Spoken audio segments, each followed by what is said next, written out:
All right, this could be a big deal, maybe not, but we already know Donald Trump faces a lot of opposition from Democrats who are not big fans of huge tax cuts, but apparently he's at odds with some in his own party when it comes to corporate tax cuts. To former Bush 43 Treasury Secretary Snow on what will happen then to those tax cuts and talk of tax reform. Secretary, always good to have you. Thanks for coming. Hey, thanks, Neil, and let me compliment you on that great show yesterday honoring Gene Cernan. He was an old friend and a great American. What a remarkable man. It's very sad, very sad. Yeah. You know, we're back to these terrestrial battles back and forth between parties and now intra-party on tax cuts. Some Republicans don't want to go crazy with these things because they're looking at the deficits, they're looking at the debt, and others are more aggressive. I don't know who's in what camp. I do know that it looks like Donald Trump wants to be a little more aggressive than particularly some Senate Republicans, but you know this better than I. What's your sense of where this stands? Well, Neil, we need tax reform. U.S. tax rates are too high. It penalizes our ability to be competitive in the world economy. It penalizes our productivity. It penalizes wage rates. We need broad-based tax reform. There's a lot of merit, I think, in what the Republicans have, the so-called Ryan plan.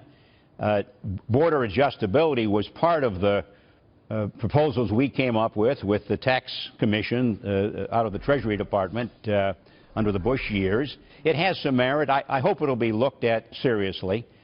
We need a more level playing field for U.S. firms competing in global markets. And the border adjustability is one way to create that more level playing field. You know, the difference now with talking tax cuts, much like talking spending budgets and all the rest, is that our debt is so much higher now. We're approaching $20 trillion, and, you know, we act like it's a big deal if we get the deficit to around, you know, half a trillion, you know, and think we've made progress. Now I guess right. The question going forward then is, what are we really looking at? In your eyes, by definition, that would seem to mean the tax cut, either on the corporate or the personal rate side, can't be that big because, you know, we've already heard out of Mitch McConnell wants to keep it revenue neutral. Well, you know, deficits do count, and they matter, and they need to be taken into account.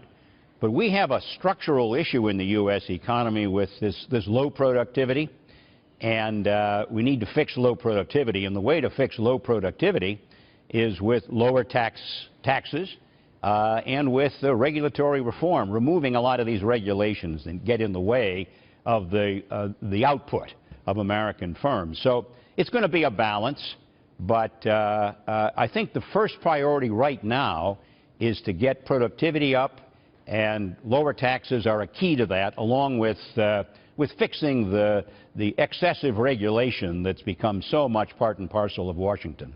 You know, when I heard the incoming, or he hopes to be the incoming, Treasury Secretary Mnuchin talk about tax cuts, he sort of surprised me when I heard in an interview that, look, I want to make it clear that on the rich, their tax rate will go down, but it will be offset by limiting the number of deductions and allowances they can write off. As a result, it'll be revenue neutral. They won't see a big gain. It'll be simpler. They'll welcome them, but it won't be a big tax cut. So I talked to a lot of rich folks, and then they start saying, wait a minute, I thought we were going to get a tax cut, and now they feel that they're not. What do you think of that? I think the important thing about tax reform is to make the system more efficient, to make it work better, to increase, as I said earlier, increase productivity and release more of the energy of the American workers and entrepreneurs. So the purpose of tax cuts isn't to make one class richer or poorer. The purpose of tax cuts is to make the whole system work better. So in that sense, I think that's what Secretary-designate is talking about. I would agree with him.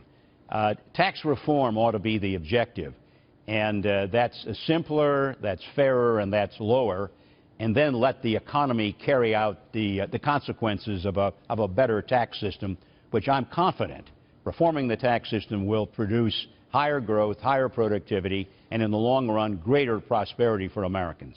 You know, I like to believe that's the case, but I also like to believe that people who are expecting tax cuts and then don't see them, even if it's simpler, most of the rich or companies in general, and I'm not meaning to morph the two into one, it's very different, I understand that. If they're looking forward to that and they don't see it, simpler or not, they're not going to be happy campers. And I'm wondering what the fallout will be. You're right, I think they would welcome something simpler. But I think everyone is interested in getting a little bit more money in their paycheck, right? Oh, that's for sure, that without any doubt. And I think with tax reform, Neil, most people will find that over time they get more in their paychecks. But tax cuts have to be paid for. Tax cuts don't pay for themselves. So you're not in that camp, Secretary, that says if you score them dynamically, it's not like spending. They don't pay for themselves up front, but the revenue comes in as people start spending more of that money, more revenue comes into Washington. You're not a total buyer of that. Well, not a total buyer. I think some money comes back. The most economic studies indicate something on the order of 30%, maybe up to 40% comes back, but that leaves a gap.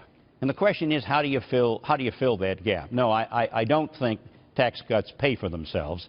The whole history of tax policy indicates they don't. But they do make the economy more efficient. They make it more productive.